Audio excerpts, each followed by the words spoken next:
Cool. Hello. Hello again. They don't know it's again. It's going to be a week apart. Now they know. Hi. You can get that edited out. Welcome to Let's Be Frank. Was I supposed to change t-shirt or something? No, I don't think people are that observant. Welcome to Let's Be Frank. Today, for the second time. Okay, no. Welcome to Let's Be Frank. We're going to chat a little bit about entrepreneurship, which was a nice little scapegoat topic for me because I can just get you to talk about it and not have to say anything. Or so you think. Well, I am not an entrepreneur. I think that's a fair statement to make. So I will leave all of the information to you to share. Well, what kind of information do you want me to share? So what we were just chatting about now is what we need to define what is an entrepreneur, because I think people have different definitions for it.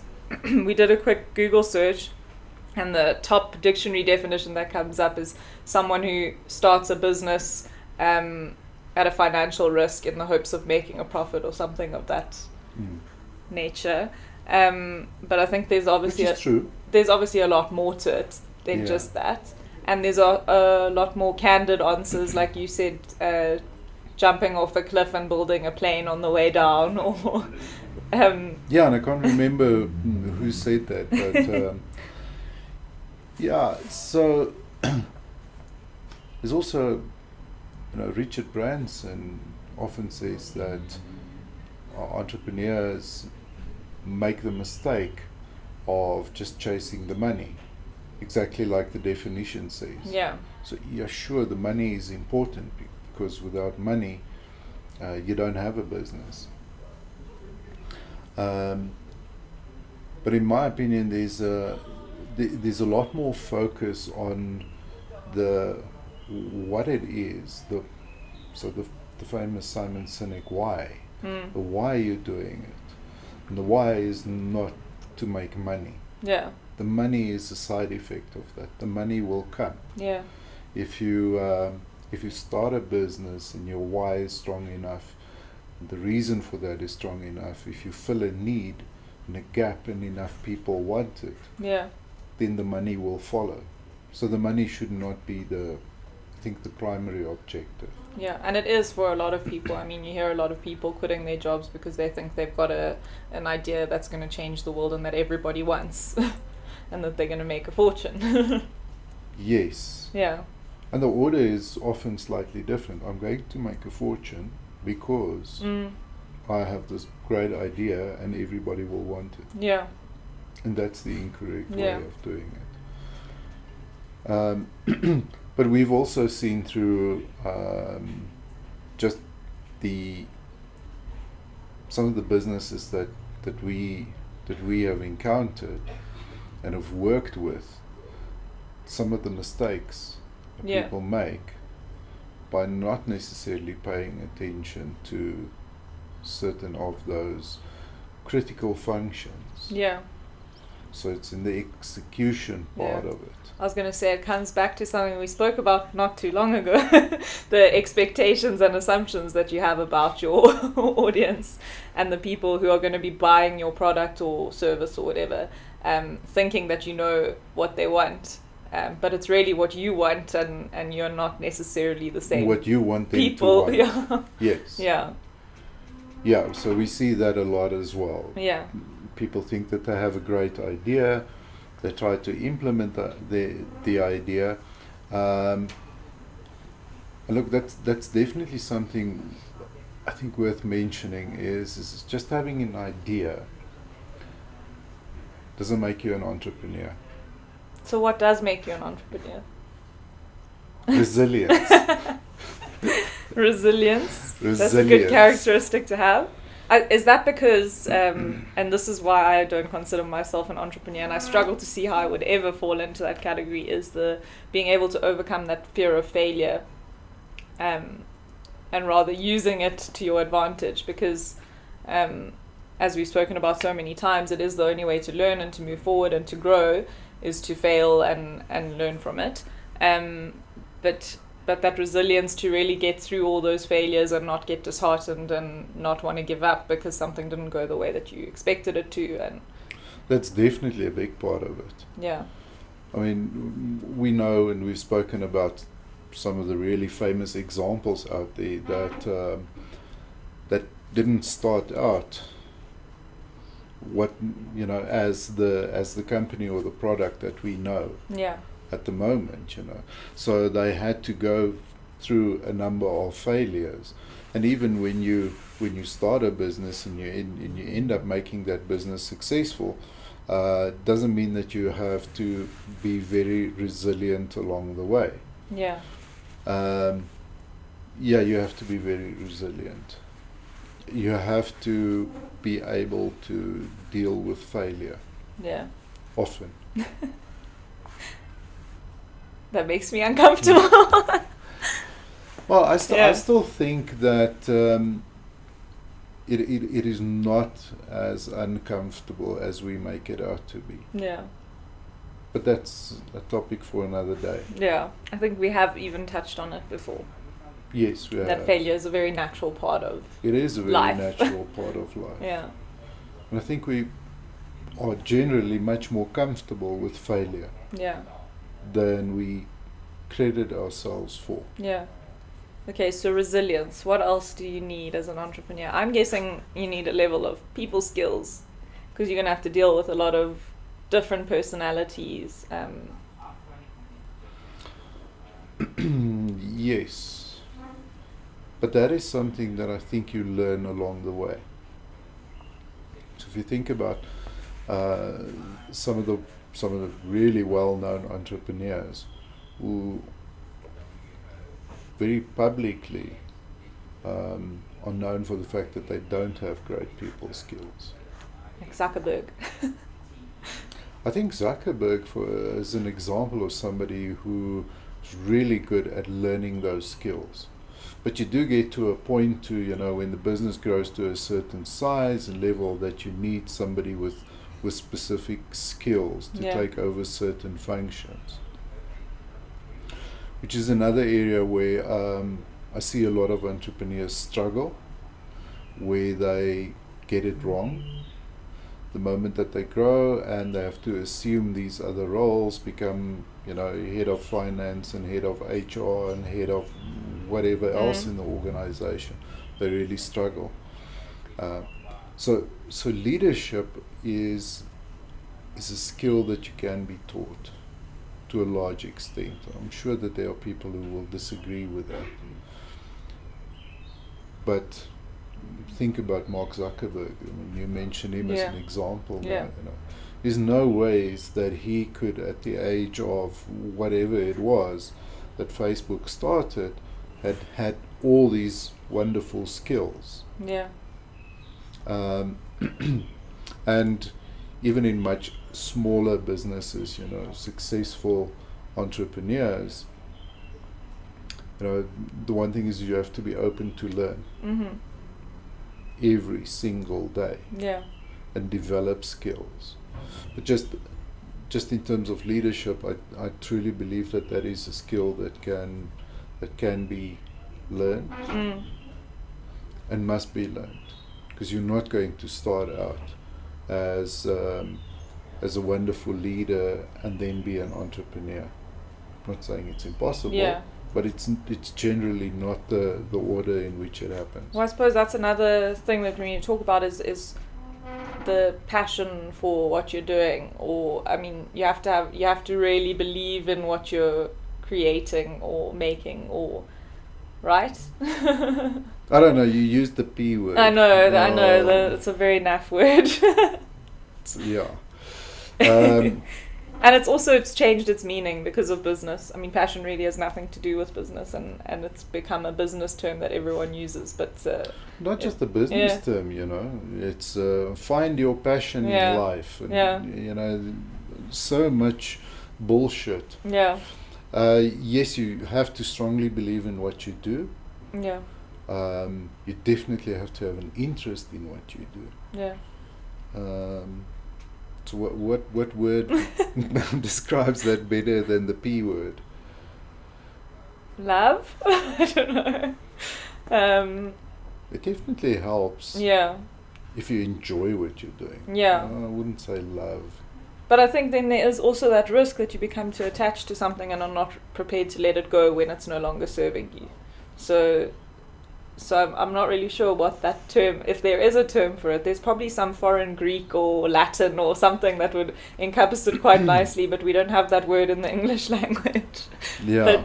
But yeah, I mean, because you have to be interested enough in it that you're willing to work really hard for it and overcome failures for it. But you also have to be at a point where you can detach if it's no longer serving. And that's difficult. You. Yeah. That's difficult. So I think you must be excited about it. I think for myself, I'm excited to come to work every day, most days. I'm saying most days because I'm trying to think, when was the last time I didn't feel excited to come to work? I can't think of a day. Yeah.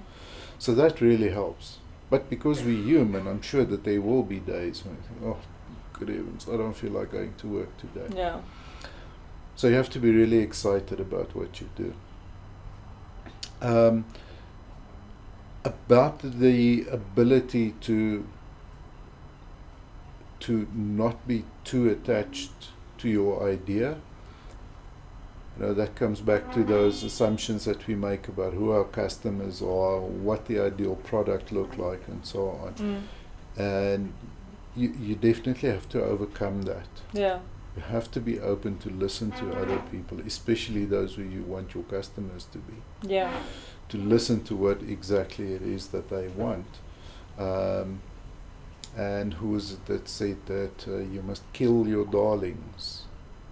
Kurt Vonnegut, Stephen King.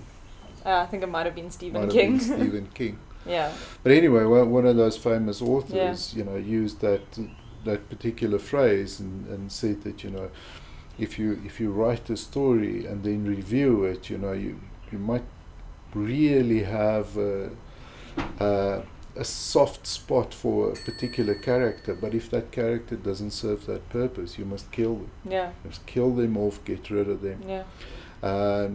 And we see that very often in products that we build. Yeah.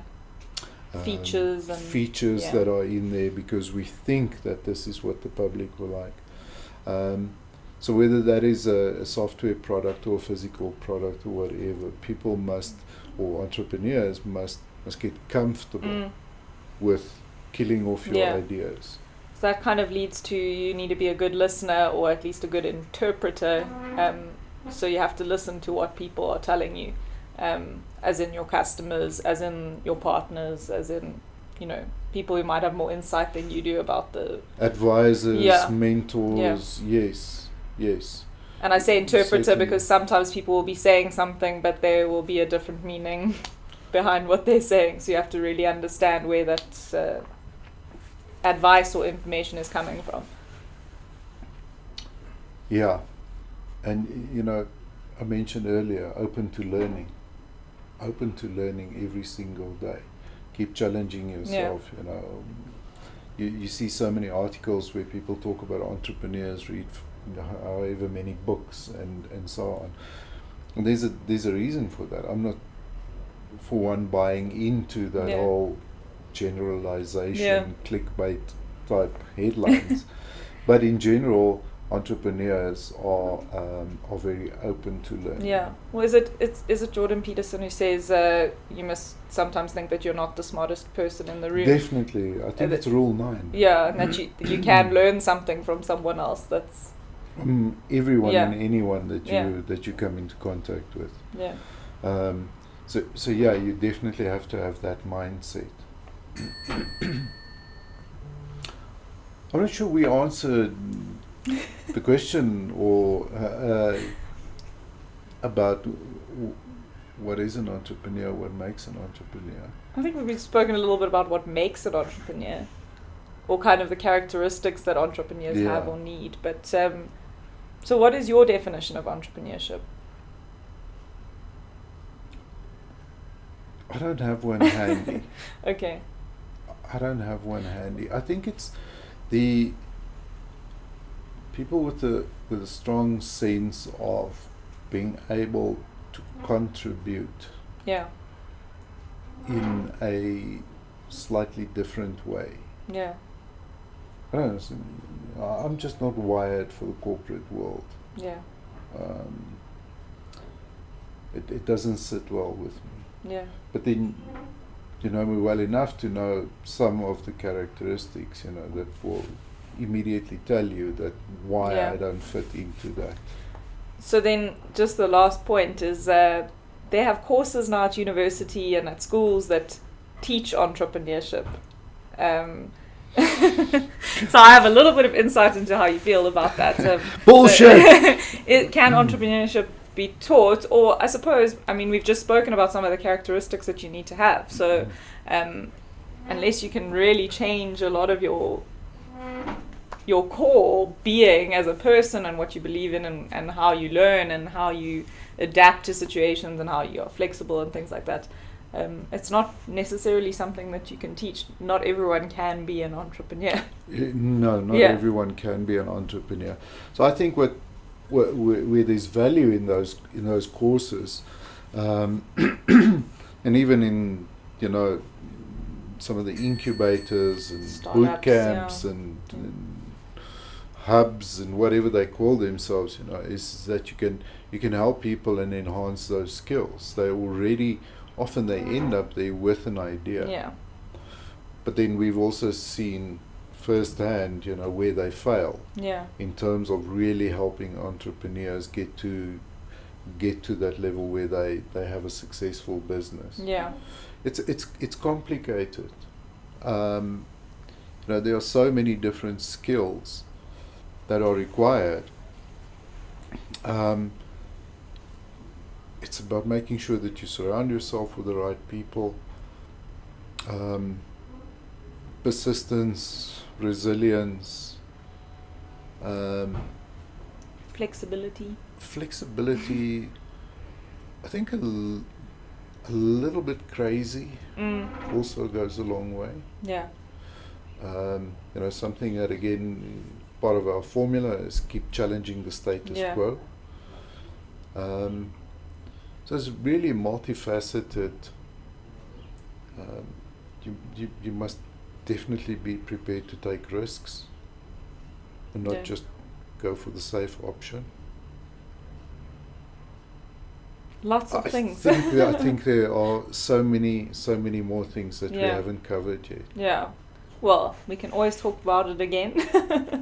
I'm sure we will. Yeah. Once I've had a chance to digest this, I'll Yeah. probably go, oh, you know what, we should have covered this and we should have covered that. Yeah. But we limit our time here so that we don't go on for 3 hours, although we probably could. So yeah, I'm sure we'll talk about this again. I hope everyone has learned something about entrepreneurship or has a nice idea about it now based on our conversation. And I'm not convinced. I'm not convinced. We may have just confused people. But we'll leave it people on the need list. to think for themselves. Go and do some research if you think that we've confused you, or ask us questions. We're happy to answer them. So give you a couple of books to read, which will help. Cool. Thank you. Cool. Thanks.